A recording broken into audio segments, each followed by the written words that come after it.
Evening all. So we've been talking in November a lot about kneecaps and what they're up to, whether they're in the right place or slightly out of alignment.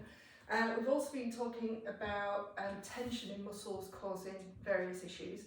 And of course, if we want to loosen things off, I suppose, we're going to need to stretch things to a certain extent. And some of the best stretches involve an awful lot of either being on your knees or taking the knees into that sort of really deep flexion, so really like deep knee bends, which if things are already tight and grumpy, is less than ideal. So you've got this kind of vicious circle.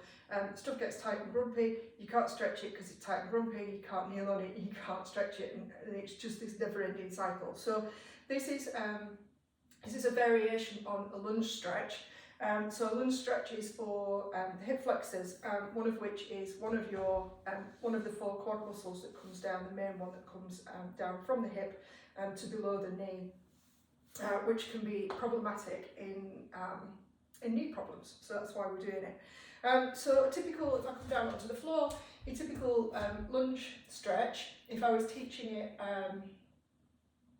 with people that don't have any problems, would be like so. So there's an awful lot of pressure on this back knee, and even with a lot of cushioning underneath it, if your kneecap's particularly sore, if your knee's particularly sore, your body's just not going to cope with it, and you're certainly not going to get an awful lot out of the stretch. So we use a chair, and there's no shame in using a chair. But if you can see, so the chair has got back to it, but I'm sitting on it sideways, so that I can get into the same position. So my front leg is at 90-90, and when I take my back leg back, that's at 90-90 as well. So it's exactly the same position that I was down on the floor. And Kat's playing with my remote. I'm just going to grab a block so you can see. So my legs are a little bit short. They're not too short, but they're a little bit short. So if I wanted to make sure that that front leg was kind of in a better position and not cutting off the blood supply to the back of my leg by being foot on the floor, you can see that. Book, block, towel, doesn't matter. Just something, if you've got little legs, like I have, something to bring that thigh bone up to parallel, so you're not just squashing the back of your leg. All right, so the whole point is to get this thigh bone behind your body, and I'm exaggerating there, but you can see my thigh bone is now behind my body. But we start off at 90 degrees, so if you like, my thigh bone pointing straight down. And for some of us here, this might even just being here might be a stretch, but if you look at this kind of part of my spine, what tends to happen as people take their leg into this back position is that the whole body goes. So you finish up with this arching of the lower back, and it's your body's way of cheating, but it's your body's way of dodging the tension, right? So it kind of goes, oh, you want to take your leg behind you? Okay, well, we're quite tight down there, so the only way I can get you there is by arching your lower back, yeah? So we're trying to keep a relatively neutral spine as we do this. So what I'm going to suggest you do to start with is just take the leg to where you can without it sort of causing you to roll the pelvis or thrust the ribs forward. And it might be tricky to find. You might need to get yourself in front of a mirror just so you can see. So I've still got this sort of, I'm going to call it my natural curve down the back of my spine, but I'm going to exaggerate the stretch down the front by actively tucking under. So what I've done there, hello you, come to say hello. So what I'm doing is I'm tucking my tailbone under. Now you can see I still don't lose the curve of my spine, because essentially what I'm actually doing is I'm not tucking like so, I'm tucking just to the point where I can feel that it's brought a stretch on down the front of this back leg. So the difference is this would be a tuck, and we're trying to untuck, tuck, untuck. So you get this pelvic movement first, and you notice that would be me in a neutral spine. So now watch what happens when I take this leg back. Just watch my lower back. Even though I'm trying not to, I've come into more of an arch here. Yeah, so I've lost neutral. And I'm doing neutral like this because everybody's different, right? So accept the fact that most people, you included, will come into a little bit of an arch of their lower back in order to get their leg even to this vertical position, right? So the reason why we tuck is not to tuck under into this crappy shape, it's to actually just bring your body back to a neutral position. So as you do that, so as I tuck under, I'm going to feel the stretch down the front of this leg here. And all you're doing is holding.